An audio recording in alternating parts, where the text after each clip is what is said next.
continuamos entonces con nuestra escuela dominical. A los que vienen llegando, bienvenidos. El Señor les bendiga. Continuamos con nuestra escuela dominical. Capítulo en el que vamos.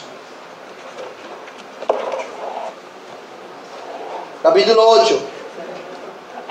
¿Cómo se llama? De Cristo el mediador. ¿Cuánto tiempo tenemos en ese capítulo?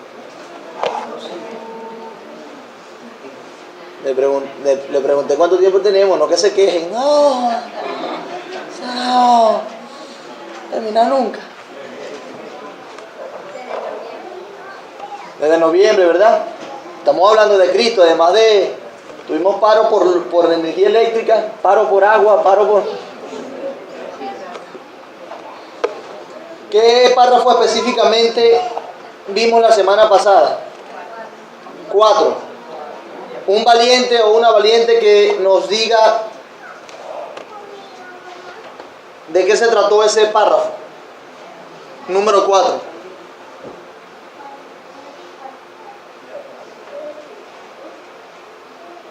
¿Cuántos repasaron durante la semana? ¿Eglé nada más repasó? Adaya también repasó por ella, que está levantando la mano. Bueno, la próxima escuela dominical, si no repasan, hay profesores aquí, ¿verdad? Ustedes, los que son profesores, también sacan a los alumnos que no repasaron, ¿verdad? De las clases, ¿no lo han hecho nunca? Se cansaron, ¿verdad? ¿Y la justicia qué dice entonces? A la luz de esta experiencia que estamos viviendo hoy. Pero no se vayan, está bien, te voy a tener misericordia de ustedes y del resto. La próxima semana sí voy a sacar a la gente si no repasan, ¿ok? No voy a quedar nada más con lo que repasaron, con lo que están interesados, si podríamos decir. Esa palabra lo dicen los profesores, yo me acuerdo. Pero bueno, Eglé, párrafo 4. Bueno, ahí se trata de ver, bueno, llegamos a la conclusión de que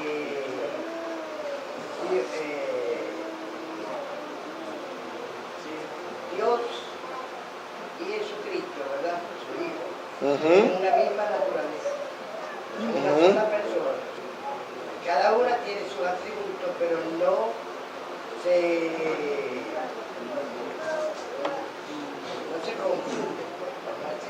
no se confunde, ok. Y cada una tiene, cada naturaleza tiene su propia característica. Ok, eso es lo que vimos antes del párrafo 4. ¿Ok? Y tiene razón. ¿Cuántas personas es Cristo?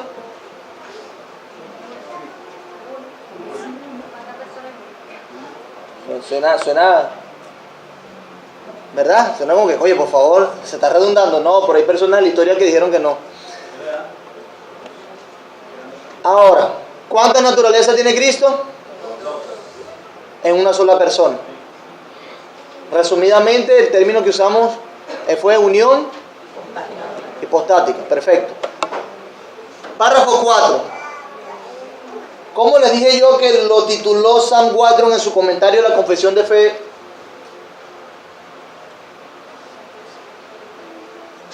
Dígame. Descripción histórica de la obra de Cristo. ¿Ok? De lo que Cristo vino a hacer.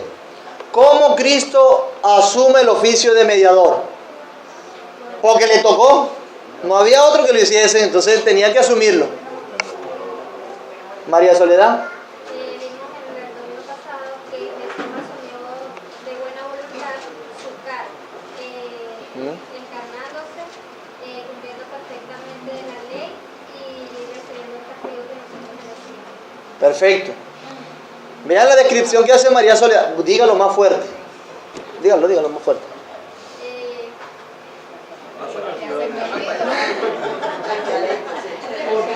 Jesucristo No está escuchando Oscar. Duro ahí. Es bueno lo que dijiste, porque yo hice énfasis en eso. Jesucristo asumió de buena voluntad lo que le había indicado el Padre, encarnándose, cumpliendo perfectamente la ley y recibiendo el castigo que nosotros merecemos. Ok. La confesión de fe dice eso, tanto de Westminster como la de Londres. Habla de la buena voluntad con que Cristo asume su oficio, su cargo. ¿Okay? Y veíamos luego qué implicaba que Él asumiese ese oficio. De una vez Él se encarnó y le coronaron rey y lo pusieron en el trono de Roma y derrocó a sus enemigos. ¿Fue así? No. ¿Cuál fue el camino para asumir ese oficio? La encarnación, que Pablo nos dice que en sí mismo es una humillación, porque Dios se encarna, el creador se hace criatura. Luego vemos que continúa el camino a cumplir, a consumar su obra, y ese camino fue el sufrimiento, fue llevar nuestro castigo.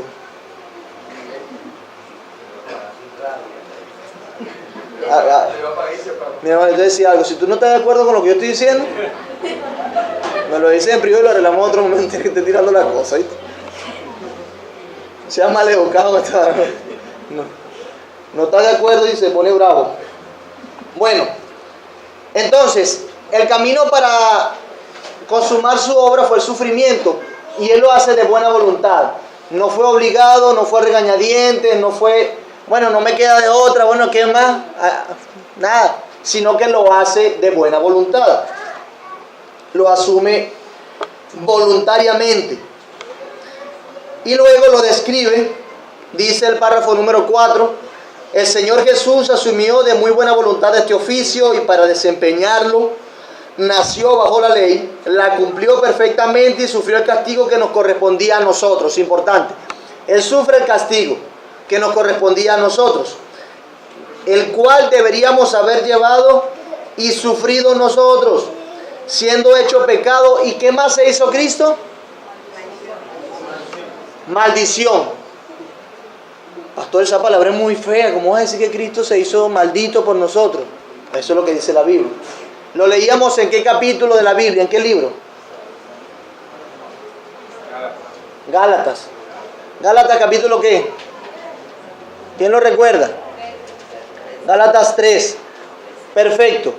Dice que Cristo se hizo maldición por nosotros.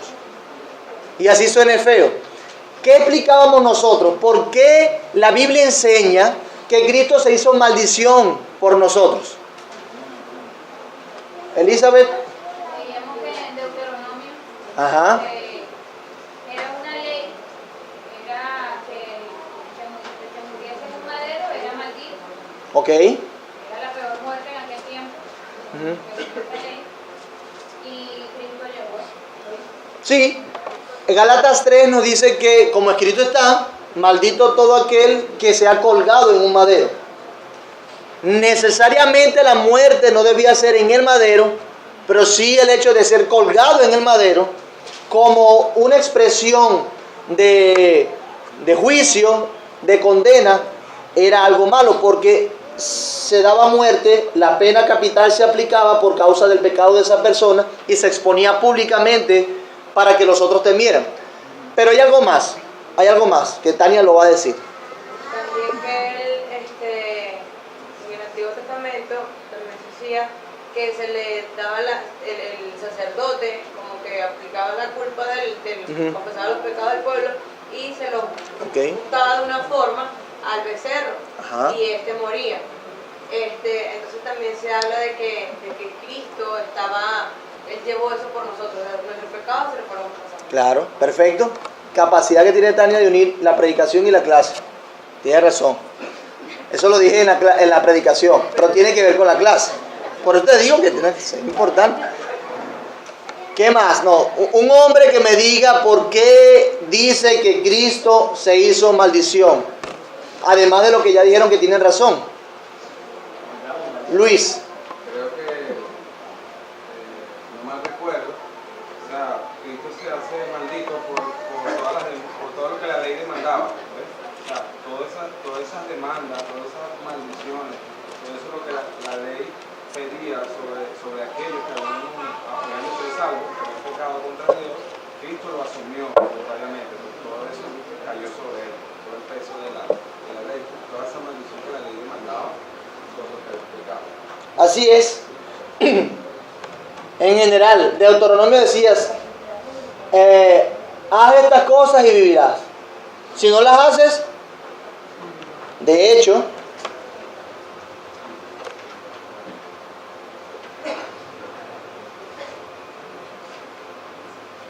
dice Gálatas 3:10, porque todos los que dependen de las obras de la ley están bajo.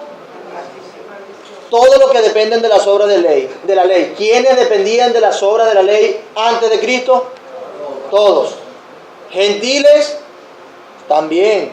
La ley natural que Dios puso en sus conciencias. Ahora, maldito todo aquel, dice la ley, maldito todo aquel que no permanece en todas las cosas escritas en este libro de la ley para hacerlas. Deuteronomio 27:26.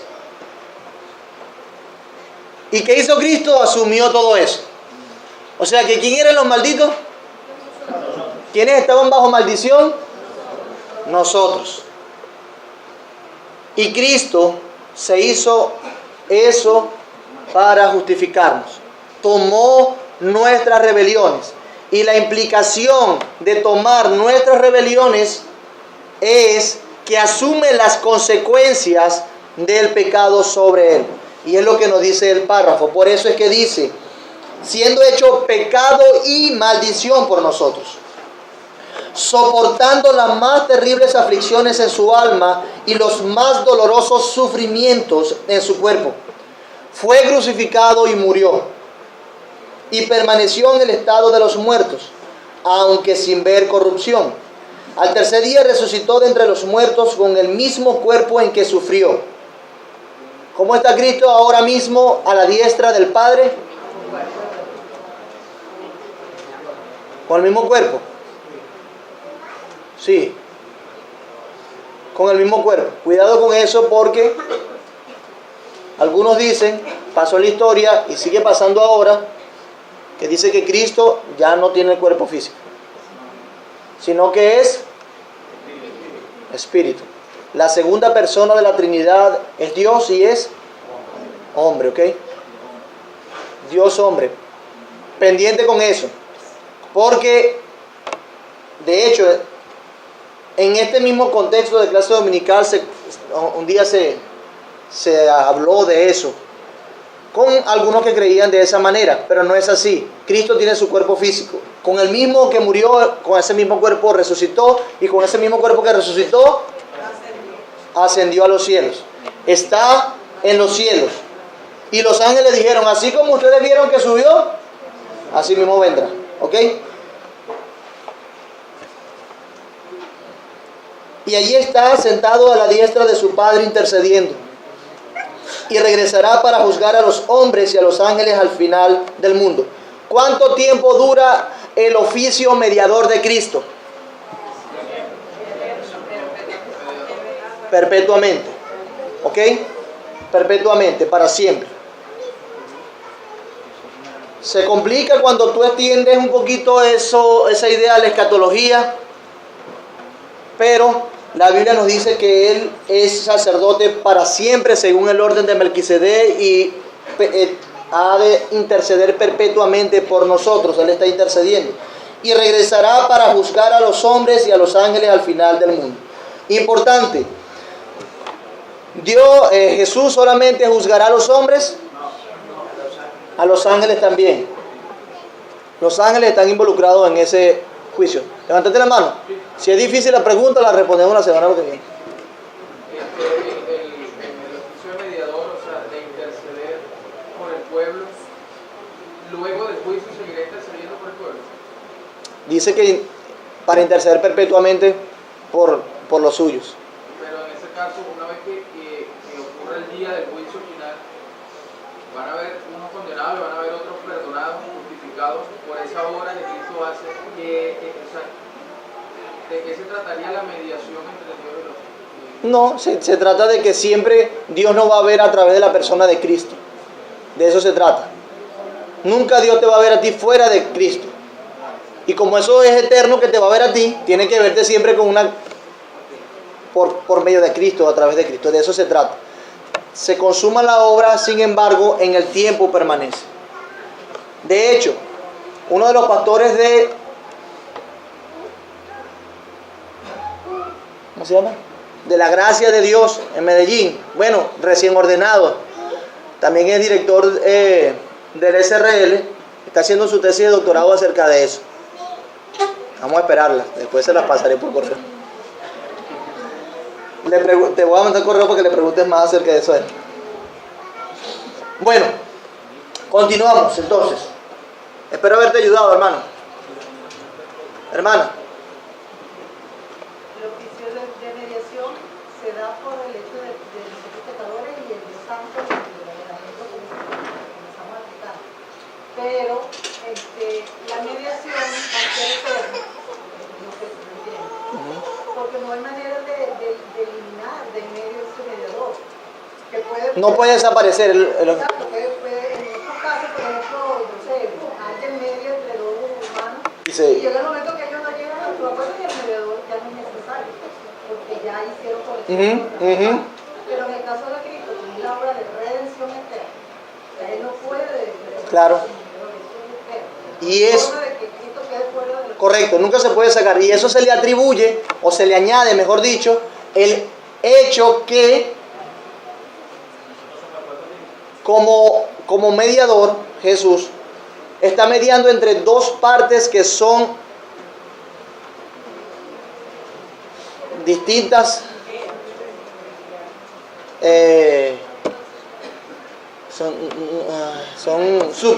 no irreconciliables, porque son reconciliables. El punto de eso es la diferencia que hay entre Dios creador y la criatura pecadora. Entonces, ¿cómo se desaparece un mediador si las partes son muy distantes? En esencia, ontológicamente. Entonces, allí es necesario, añadiendo a tu idea, mi hermano. Muy bien, gracias. Son distintas. Tú sabes tu broma, ¿tú crees que tú sabes tu broma? Entonces, párrafo número 5.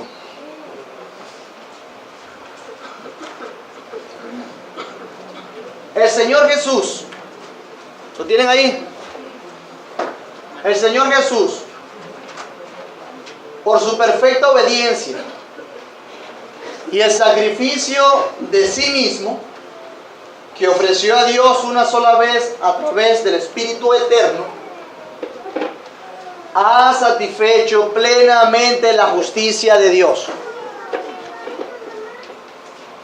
Ha conseguido la reconciliación y ha comprado una herencia eterna en el reino de los cielos para todos aquellos que el Padre le ha dado. Veamos, volvamos a leer el Evangelio aquí. El Señor Jesús, por su perfecta obediencia y el sacrificio de sí mismo, que ofreció a Dios una sola vez a través del Espíritu Eterno, ha satisfecho plenamente la justicia de Dios, ha conseguido la reconciliación y ha comprado una herencia eterna en el reino de los cielos para todos aquellos que el Padre le ha dado. Vamos a hacer, como esto ya lo hemos dicho, sigue adelante, durante el transcurso de la explicación de los otros párrafos, vamos a ir haciéndolo de manera sencilla.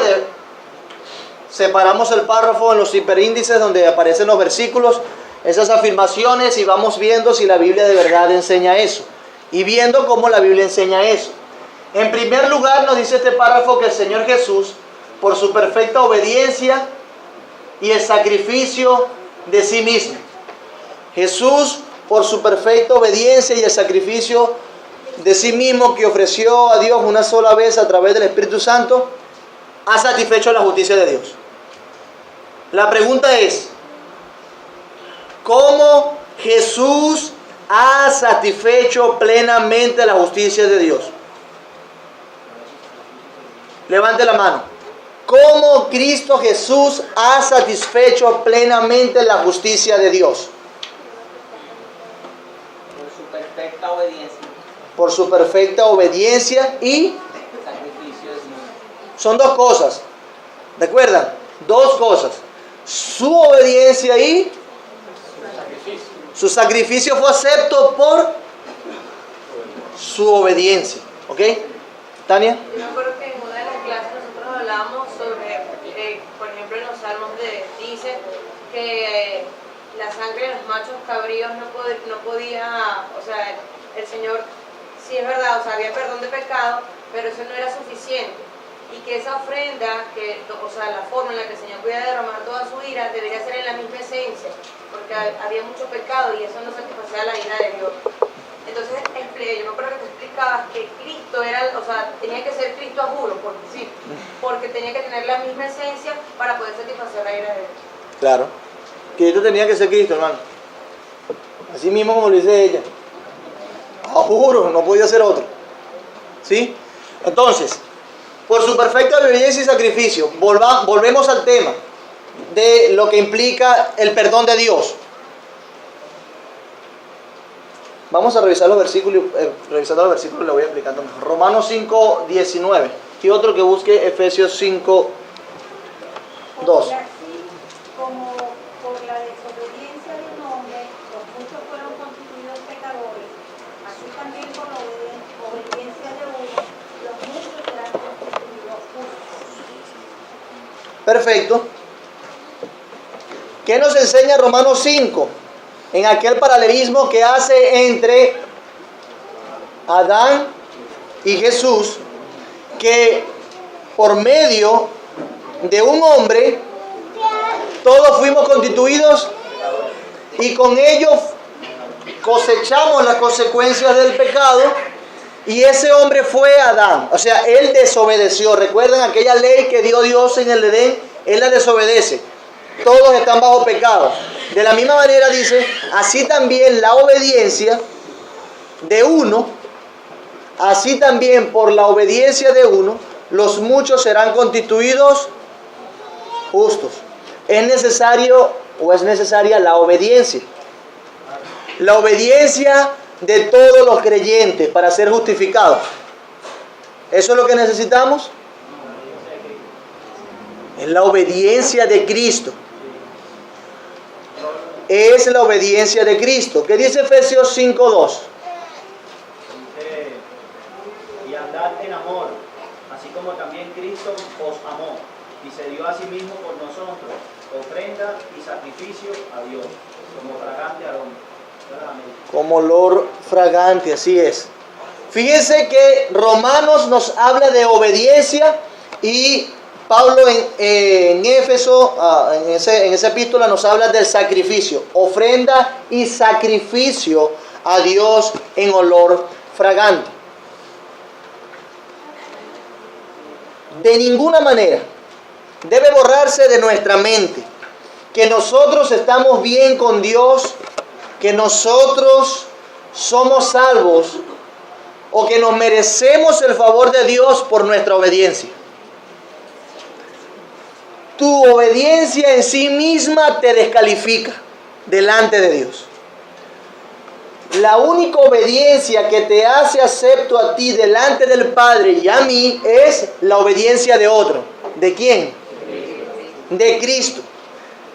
Nos hizo malucos a todos la desobediencia de Adán, pero nos hizo buenos a todos la obediencia de Cristo. Todos aquellos que han creído, me refiero. Todos aquellos que han creído. Entonces, el Señor Jesús, por su perfecta obediencia y el sacrificio. Ahora hablamos de un sacrificio. Las consecuencias del pecado, y esto es el Evangelio aquí en pasta.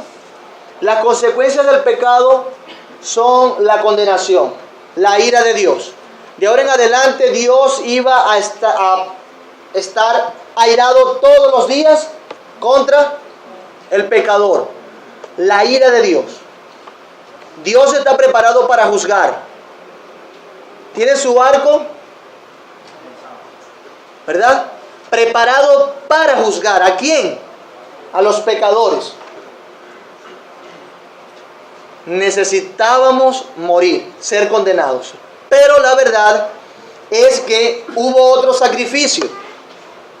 Y como bien lo tipificaba los sacrificios de los rituales y ceremonias del Antiguo Testamento, del Antiguo Pacto, debía morir alguien. Así como un animal tuvo que morir para cubrir la desnudez de Adán y Eva después que pecaron, así debía morir otro animal para cubrir el pecado de los que habían transgredido la ley de Dios en el Antiguo Pacto. Pero, ¿qué tipo de animal debía ser? Puro y perfecto, ¿verdad? Escogido, bonito, lo mejor que había, debían presentarlo. Por la desobediencia. Es decir, allí ya se estaba señalando, se estaba indicando que debía ser algo puro, sin mancha, perfecto, lo que debía derramar su sangre para apaciguar o aplacar la ira de Dios, como lo vamos a ver más adelante, para propiciar la ira de Dios. ¿Ok? Entonces, ¿quién hizo eso? ¿Quién fue perfecto? ¿Quién fue obediente? Nuestro Señor Jesús. El único que podía apaciguar esa ira, el único que se podía dar como una ofrenda, si ven los términos que usa, ofrenda y sacrificio, según Efesios 5. ¿Y cómo le pareció esa ofrenda a Dios? Agradable. Agradable. Olor grato. A los que les gusta el café, entonces vienen llegando en la tardecita o en la mañanita una casa y huele a gloria. Estamos en los cielos, dicen algunos sinvergüenzas. Sí, así dice. Estamos en los cielos. Pero es verdad.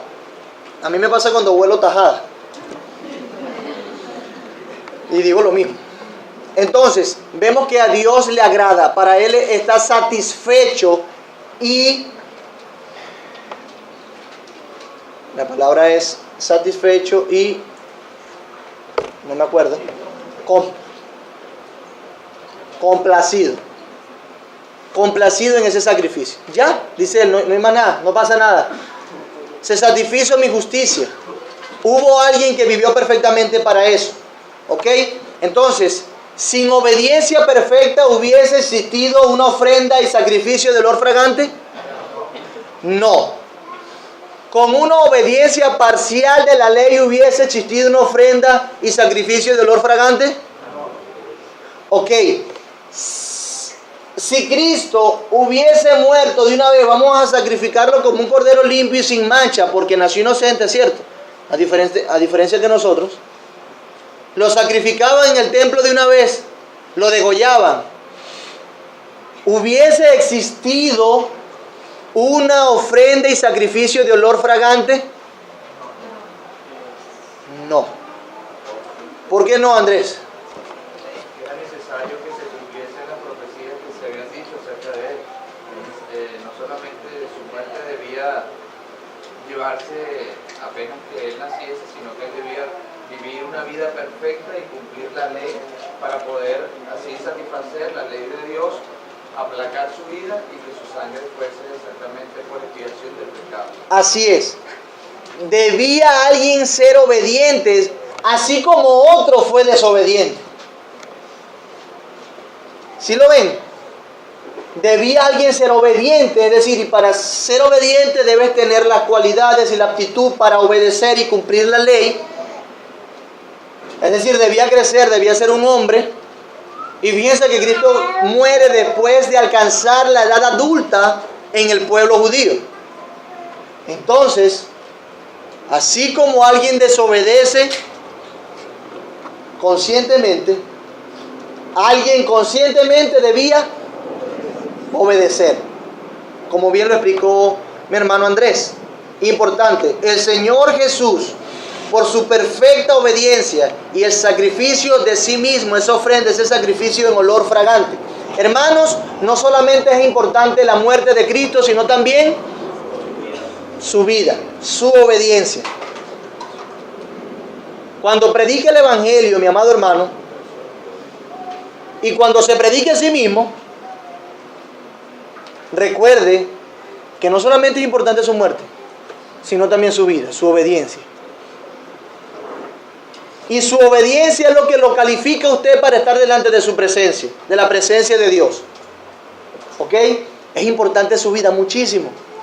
Como bien lo expresa la confesión de fe. Dice dos cosas, y dos cosas la usa Dios para satisfacer su justicia, y es la obediencia de Cristo y su sacrificio perfecto. ¿Ok? Continuamos. O sea que la Biblia sí dice eso. Luego dice que ofreció a Dios una sola vez a través del Espíritu Eterno. Hebreos 9, 14, 16, 10, 10 y 14. ¿Cuánto más la sangre de Cristo, que por el Espíritu Eterno se ofreció a sí mismo sin mancha a Dios, limpiará vuestras conciencias de las obras muertas para que sirváis al Dios vivo? 9, 14. 16. Porque donde hay un testamento es necesario que intervenga la muerte del testador. Permíteme leerlo completo. Esos eran los versículos. Dice, ¿cuánto más la sangre de Cristo, el cual mediante el Espíritu Eterno se ofreció a sí mismo sin mancha? Limpiará vuestra conciencia de obras muertas para que sirváis al Dios vivo. Así que por eso es mediador de un nuevo pacto, para que interviniendo muerte para la remisión de las transgresiones que había bajo el primer pacto, los llamados reciban la promesa de la herencia eterna. Porque donde hay testamento es necesario que intervenga muerte, porque el testamento con la muerte se confirma, pues no es válido entre tanto que el testador vive. Ok, veamos esto. Que ofreció a Dios una sola vez a través del Espíritu Eterno.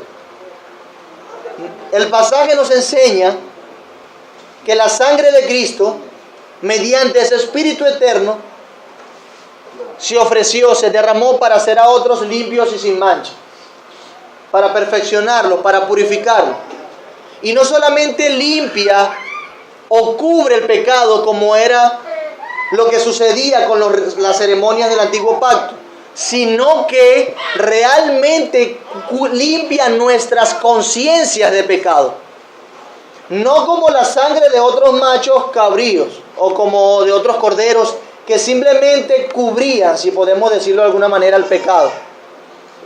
Cristo limpia, fíjense la diferencia, limpia nuestras conciencias de obras muertas, para que ahora sirvamos a Dios, es lo que dice.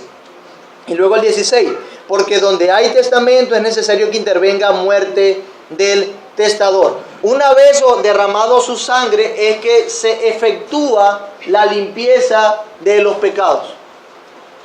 Repito eso, una vez que se derrama la sangre, es decir, que está la muerte, es que se efectúa la limpieza de los pecados, no antes. Dice Romanos 3 que Dios pasó por alto en su paciencia los pecados pasados, para manifestar su justicia en este tiempo. ¿A través de qué? Debemos verlo entonces así. Cuidado con la doctrina católica romana de la misa, que cree que todas las semanas se está dándole ahí muerte a Cristo. Escúchese bien. La muerte, el sacrificio, la expiación de Cristo derramando su sangre por medio del Espíritu, ¿sucedió cuántas veces? ¿Cuándo? En la cruz. ¿Ok?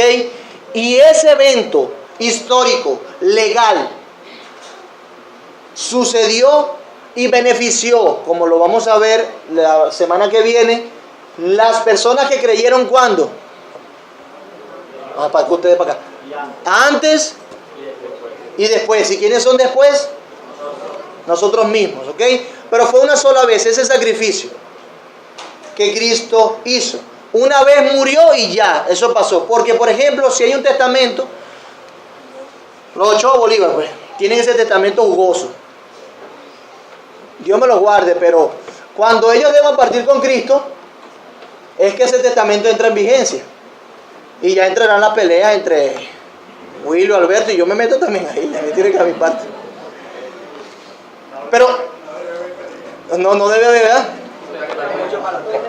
Eso está clarito ya, ¿verdad? Oh, ese Tobiano se llevó todo. Pero el punto es que una vez que muere el testador es que entra en vigencia el testamento. La pregunta es, ¿cuál es el testamento? ¿Qué se nos dejó? Vamos a leerlo en hebreo, ¿qué le parece?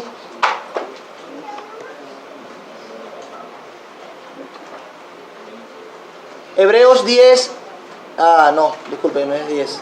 El Hebreos 9:15. ¿Quién lo lee? 9:15. Así que, por eso es mediador de un nuevo pacto, para que interviniendo muerte para la remisión de las transgresiones que había bajo el primer pacto, los llamados reciban la promesa de la herencia eterna. ¿Qué van a recibir los llamados que han sido limpiados por la sangre del Cordero? La promesa de la herencia eterna. Si lo ampliamos un poquito más teológicamente, es disfrutar de Cristo por la eternidad y gozar de los beneficios de estar con Él, en santidad, en pureza, sin dolor. Esa es la herencia eterna, el cielo. Pero el cielo de Cristo, no el cielo sin Cristo, el cielo de Cristo o con Cristo. O Cristo es nuestro cielo, pues vamos a decirlo de alguna manera. Disfrutar de Él por la eternidad. Pero, ¿ya murió el testador? Sí, ¿verdad? ¿Y ahora qué es nuestro? Dice aquí, reciban la promesa de la herencia eterna. ¿Y cómo nos beneficia esa promesa de la herencia eterna ahora?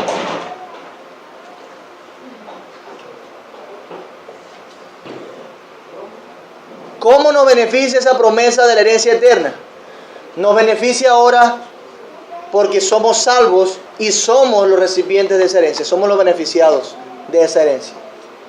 El hecho de que usted cree en Cristo y que ya esté sentado en lugares celestiales con Cristo Jesús es empezar a recibir esa herencia eterna. Eres salvo. Ya Cristo es tu mediador, es tu representante, estás escondido en Cristo. Disfruta de los beneficios de ser parte del pueblo de Dios, de la iglesia de Dios. Dice Jesús, recibirá en esta vida y en la venidera 100 veces más. Hermanos, tíos, ¿recuerdan ese pasaje? Hermoso. Y eso es lo que recibimos nosotros y estamos recibiendo como herencia también.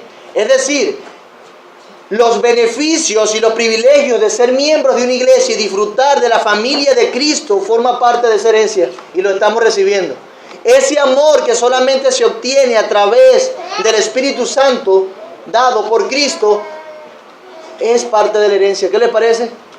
O sea que ustedes están mucho ahorita, ¿verdad? Porque están disfrutando de esa herencia, no completamente, ahora mismo, pero sí hemos empezado a disfrutar en Cristo eso. ¿Estamos entendiendo lo que estoy diciendo, verdad? O no lo digo con poder, voy a tener que imitar un poquito más a Paul Washer, para. Pero hermanos, eso es algo grandioso, ¿vieron? Eso es algo grandioso, ¿ok? Entonces, que ofreció a Dios una sola vez a través del Espíritu Eterno. Hermano, fue una sola vez. No es necesario que Cristo vuelva a morir. De hecho, se usa el término cuando se está reprendiendo el pecado. En 1 Corintios 5, se usa el hecho de que Cristo ya murió. No volvamos a sacrificarlo para más bien amonestar. Para decir, ¿qué están pensando? ¿Están locos? No sigan permaneciendo en el pecado. No se envanezcan. Ya Cristo, nuestra Pascua, fue sacrificada. No pisoteen la sangre de Jesús. Ya Cristo no va a volver a morir. Cuidado, apártense de su maldad. Enseña tanto Pablo como el autor de Hebreos. ¿Ok? Entonces fue una sola vez a través del Espíritu Eterno. Podríamos decir algo breve del Espíritu Eterno. y eso lo podríamos ver más cuando estemos hablando propiamente del Espíritu Santo. Pero recuerden que párrafos anteriores vimos que Cristo fue lleno del Espíritu con medida, ¿lo recuerdan? Sin medida. Como hombre, Él también fue lleno del Espíritu de Dios sin medida. ¿Quién conducía la vida de Cristo? El Espíritu Santo. Él escuchaba la voz de Dios, escuchaba el Espíritu Santo, ¿ok? De su Padre. La Trinidad estaba involucrada en la obra expiatoria que vino a ser ese mediador. El Espíritu guió, recordó, consoló todas esas cosas a Cristo. Fue a través del Espíritu eterno que Jesús lo hizo, no sin Él. No fue a expensas ni desligado del Espíritu, no, la Trinidad estaba involucrada en la obra expiatoria. Debemos ir o seguir informando nuestros panoramas acerca del Evangelio y del sacrificio de Cristo. Bueno, aquí dice que ha satisfecho plenamente la justicia de Dios. Romanos 3, 25, 26, Hebreos 2, 17 y el otro.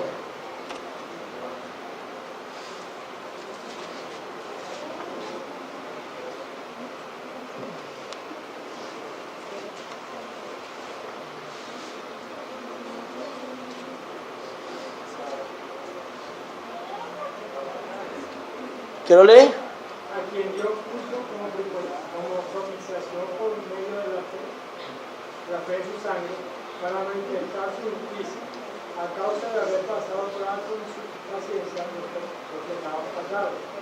Podría manifestar en este tiempo su justicia, a fin de que sea justo y que justifica al que es de los primeros. Perfecto. Hebreos 2, 17. Porque ciertamente no socorrió a los ángeles, sino que socorrió a la descendencia de Abraham, por lo cual debía ser en todo semejante a sus hermanos, para venir a...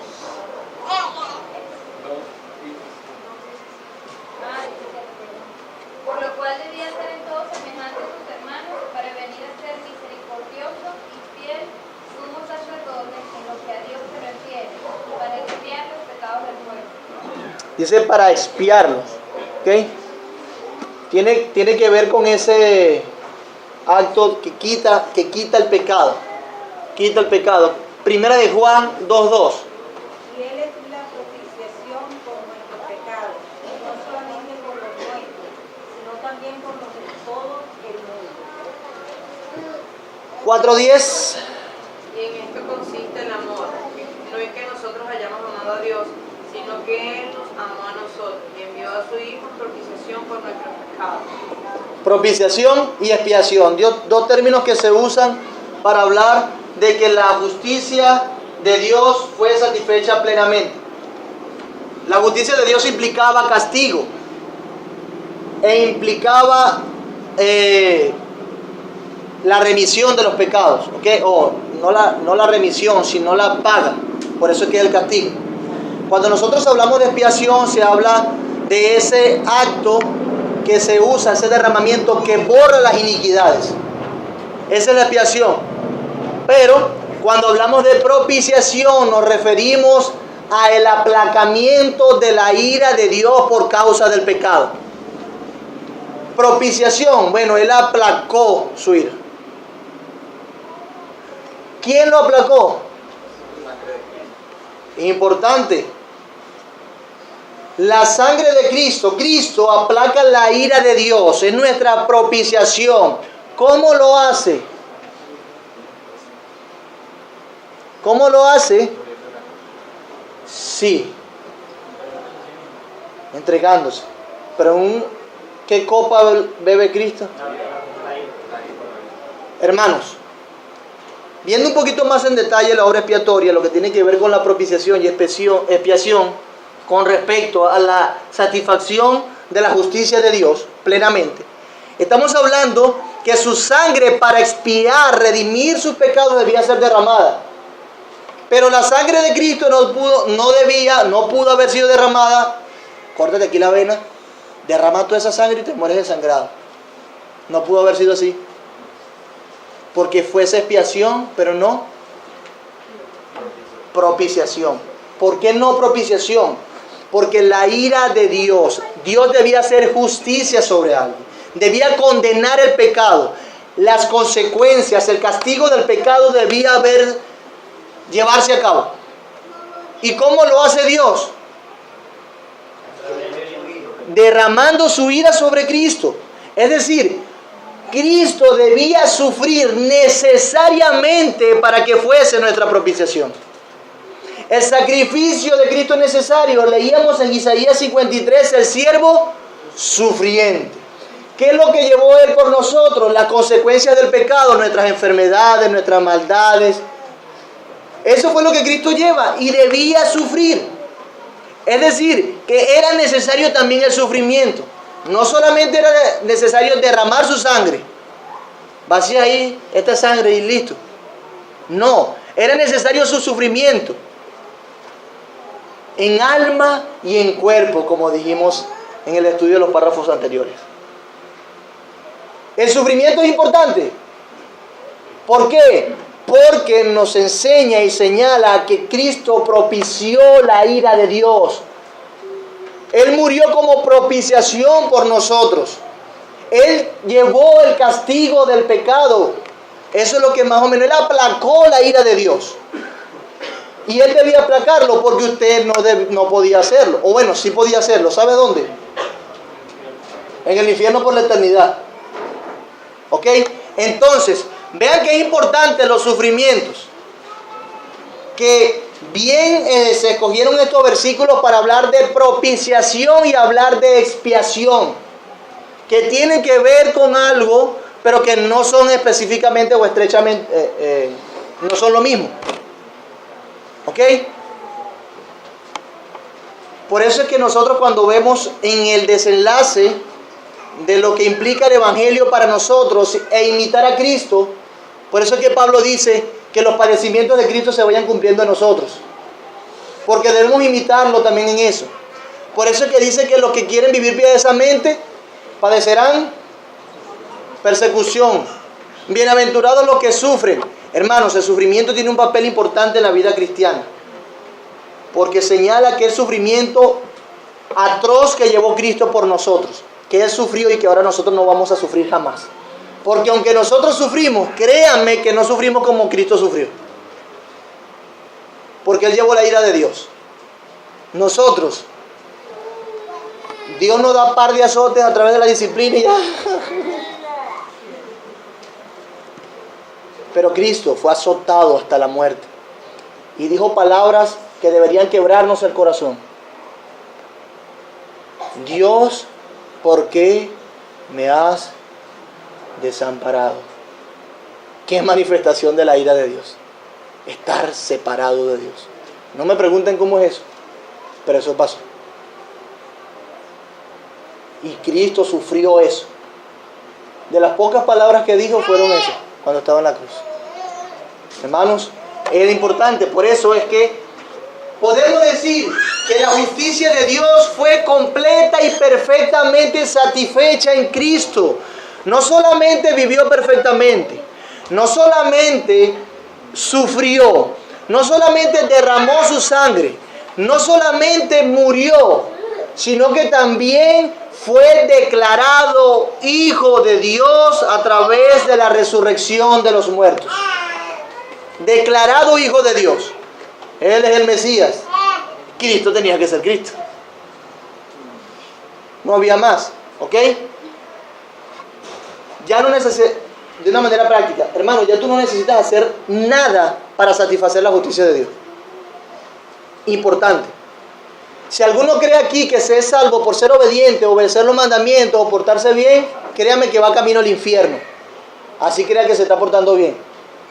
Porque el único camino al cielo, a la presencia de Dios, se llama la justicia de Cristo, no otra. Su vida perfecta, su sacrificio en la cruz, que fue propiciación por nosotros, que apaciguó la ira de Dios que debía caer sobre nosotros. ¿Cómo la apaciguó? ¿Le pagó? Sí, pero con su sangre y con su sufrimiento. Se debía padecer. Por eso es que hay que creer en Cristo, solamente así. Continuamos. Lo vimos en la predicación, ¿recuerdan? ¿Cuál es el propósito del perdón? La reconciliación. Cristo nos perdona a través de su obra expiatoria y consiguió la reconciliación. ¿Qué dice 2 de Corintios 5, 18 y 19? Y otro que busque Colosenses 1, por favor. Todo esto proviene de Dios, quien nos reconcilió consigo mismo por Cristo y nos dio el ministerio de la reconciliación, que Dios estaba en Cristo reconciliando consigo al mundo, no tomándoles en cuenta a los hombres sus pecados, y nos encargó a nosotros la palabra de la reconciliación. Perfecto. Nos reconcilió con Dios y además nos ha dado a nosotros ¿qué? ¿Ah? La palabra de la reconciliación. Y nos ha hecho ministros de esa reconciliación, ¿verdad, Luis? ¿Qué debemos promover nosotros entonces? ¿De quiénes? ¿Con quién? Por eso es que predicamos, ¿verdad? O debemos hacerlo. Se nos ha dado ese ministerio, pero no solamente eso, sino que toda la creación fue afectada por el pecado. Fue corrompida. Hubo una diferencia, consecuencias aún en la creación. Por eso es que Colosenses 1, 20 al 23 dice eso. Por medio de él reconciliar consigo todas las cosas, así las que están en la tierra como las que están en los cielos, haciendo la paz mediante la sangre de su cruz. Y a vosotros también, que erais en otro tiempo extraños y enemigos en vuestra mente, haciendo malas obras, ahora a reconciliar en su cuerpo de carne por medio de la muerte, para presentaros santos y sin mancha e irreprensibles delante de él. Si en verdad permanecéis fundados y firmes en la fe, sin moveros de la esperanza del evangelio que habéis oído, el cual se predica en toda la creación, que está debajo del cielo, del cual yo, Pablo, fui hecho ministro. El evento del pecado fue un evento que conmovió el universo. Y desde entonces se debía reconciliar lo que está en los cielos, todo lo que se conoce, reconciliarse y que todo hallase una centralidad en una sola persona. ¿En quién? En Cristo. Palabras similares usa Pablo en el libro de Efesios. ¿Ok? Reconciliación. Ha conseguido la reconciliación. Podemos tener una relación con Dios. ¿Ven? Podemos hacerlo. Y ahora más debemos hacerlo. Por el bien de nuestras almas. Por el bien de nuestras almas. Continúa y dice: y ha comprado una herencia eterna en el reino de los cielos. Lo leímos en Hebreos 9:15. Y Apocalipsis 9 y 10 nos habla de eso. Alguien que lo lea rápidamente Apocalipsis. Fíjense que se usa ahora el término de comprar. Dentro de la soteriología, o mejor dicho, dentro de la doctrina de la salvación, ¿qué término se usa que corresponda a comprado? Los teólogos. ¿Qué término se usa que corresponda a una compra? ¿Quién? Levante la mano. Redención. Cuando se redime, ¿qué se paga un precio por? ¿Ok? Se redime. Y estamos hablando que hubo un precio que pagar. Fuimos redimidos. ¿Recuerdan? Redimidos. Redimidos. Yo no canto basura, aunque eso parezca una locura.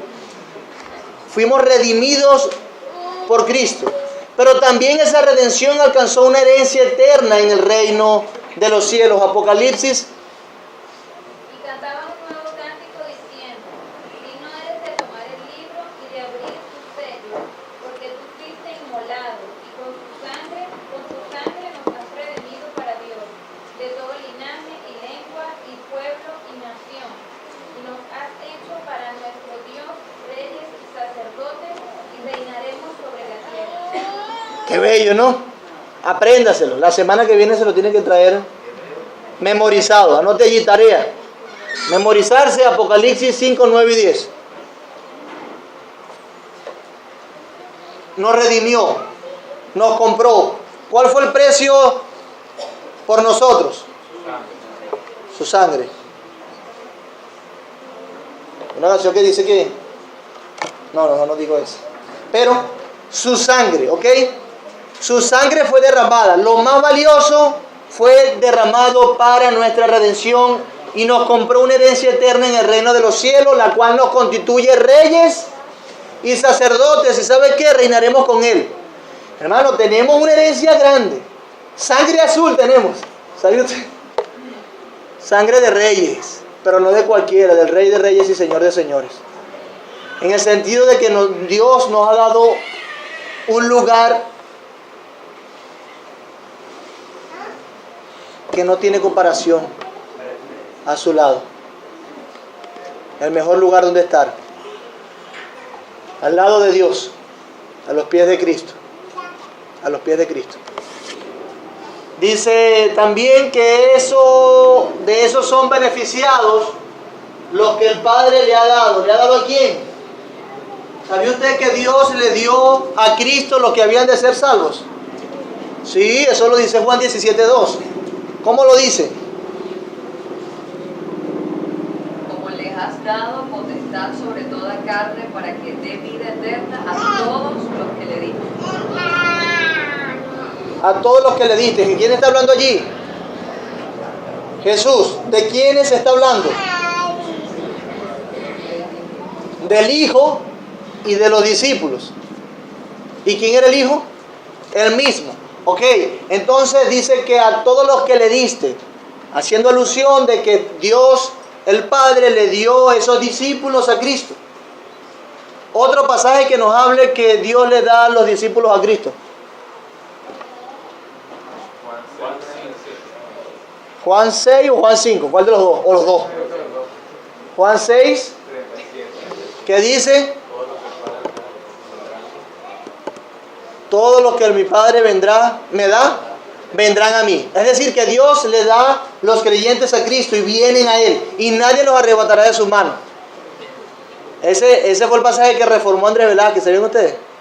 Y se le olvidó la cita. Hombre, corta memoria. Pero solamente aquellos. Por eso es que solamente los beneficiados de la obra de Cristo son aquellos que creen en Él. Mi amado amigo, si tú estás aquí y no has creído en Cristo, quiero que sepas que aún esa condenación, esa ira de Dios está sobre ti, dice Juan 3:36. Los que no creen, la ira de Dios está sobre ellos. Es por eso que a la luz de esta hermosa verdad y del sacrificio de Cristo, es necesario que tú creas en Cristo, porque tu alma va a perecer. Y tú llevarás el castigo que te mereces por la eternidad. No será un momento. No dejarás de existir. Será eterno el castigo que has de soportar. Por eso te ruego que a la luz del Evangelio y lo que hemos enseñado hoy, ores al Señor por misericordia y le pidas perdón. Y que creas que Cristo satisfizo la justicia de Dios por ti, porque tú mismo no puedes hacerlo. Porque todas nuestras obras, aunque las querramos hacer bien y tengamos buenas intenciones, son como trapo de inmundicia para Dios. No sirven de nada. De hecho, son asquerosas, repudiables. Pero es que yo le di de comer a aquel necesitado. Pero si lo hiciste no para la gloria de Dios, y lo hiciste sin Cristo, y si lo hiciste para ganarte el favor de Dios y la salvación, entonces estás añadiendo más condenación sobre ti. Por eso te ruego, ve a Cristo, lo fabuloso, lo majestuoso. Ve que Cristo solamente puede salvarte y redimirte y darte una herencia majestuosa para que la empieces a disfrutar ahora y por la eternidad. Cree en Cristo. Y tú, mi amado hermano, recuerda que la justicia de Cristo es poderosa. ¿En qué sentido? Bueno, Cristo nos justifica. Y que tú no debes hacer más nada para ganarte la salvación. Si obedeces, si vives piadosamente, es para andar en las obras que Dios preparó de antemano para que anduviésemos en ellas. Lo hace como una respuesta de un corazón regenerado que ahora necesita y ama obedecer a Dios. No como para ganarte la salvación. Cuida tu salvación con temor y temblor, creyendo en Cristo, no buscando ganarte el favor de Dios. No. Recordando que cuando peques, que Cristo murió ya por tus pecados. Termino con Hebreos 10. Búsquelo para que lo leamos.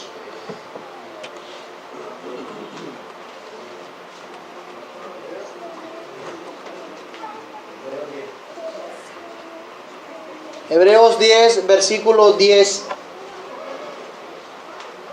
al 14, dice así. Preste atención, mi amado hermano. Cuando peques, cuando estés entristecido, usa los medios de gracia, lo que Dios ha dicho, confiesa tu pecado. Y que te motive a hacer eso, este pasaje de la Escritura. Recuerda esto. En esa voluntad somos santificados. Ya va. Sí, santificados. En esa voluntad somos santificados mediante la ofrenda del cuerpo de Jesucristo hecha una vez para siempre. Ya te perdonó Dios en Cristo Jesús por su ofrenda para siempre. Los pecados que van a cometer también. Y ciertamente todo sacerdote está día tras día ministrando y ofreciendo muchas veces los mismos sacrificios que nunca pueden quitar los pecados. Pero Cristo, habiendo ofrecido una vez para siempre un solo sacrificio por los pecados, se ha sentado a la diestra de Dios. De ahí en adelante esperando hasta que sus enemigos sean puestos por estrado de sus pies. Porque con una sola ofrenda hizo perfecto para siempre a los santificados. Que eso consuele tu corazón, te ayude a tomar ánimo y a ponerte a cuenta con Dios y tu iglesia y con tu prójimo. Pero que el Señor no permita que eso sea una excusa para que tú creas que tienes licencia para pecar. El Señor nos ayude. Señor, te doy gracias por tu palabra, una vez más. Gracias por enseñarnos un poco más en detalle lo que implica el sacrificio de Cristo y que tuvo que padecer y que tuvo que sufrir necesariamente, Señor. Glorifícate en prosperar esa palabra en nuestros corazones y que lleve mucho fruto. Por el bien de nuestras almas y para tu gloria, Señor, te lo rogamos. En el nombre de Jesús, nuestro mediador, nuestro Señor. Amén.